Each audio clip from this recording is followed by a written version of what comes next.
టాలీవుడ్ అగ్ర నిర్మాత దిల్ రాజు ఇటీవల సంక్రాంతికి గేమ్ చేంజర్, సంక్రాంతికి వస్తున్నాం సినిమాలతో వచ్చారు. ఇందులో గేమ్ చేంజర్ సినిమా యావరేజ్ గా నిలిచి నష్టాలు మిగిలిస్తే, సంక్రాంతికి వస్తున్నాం సినిమా మాత్రం పెద్ద హిట్ అయ్యి ఫుల్ ప్రాఫిట్స్ తీసుకొచ్చింది.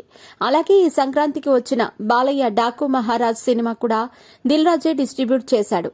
ఈ సినిమాకు కూడా బాగానే లాభాలు వచ్చాయి. దీంతో సంక్రాంతి ముందు నుంచి దిల్ రాజు వార్తల్లో నిలుస్తున్నారు. తాజాగా నేడు దిల్ రాజు ఇంట్లో ఐటీ సోదాలు జరగడంతో టాలీవుడ్ షాక్ లో ఉంది.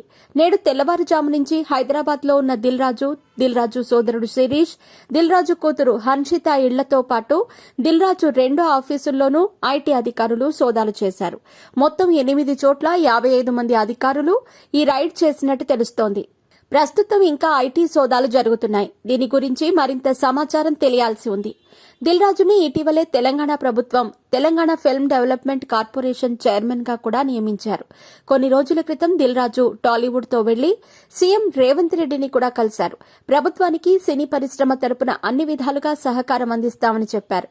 ఇలాంటి సమయంలో దిల్ రాజు ఇల్లు, ఆఫీసులపై ఐటీ దాడులు జరగటం రాజకీయాల్లో కూడా చర్చగా మారింది.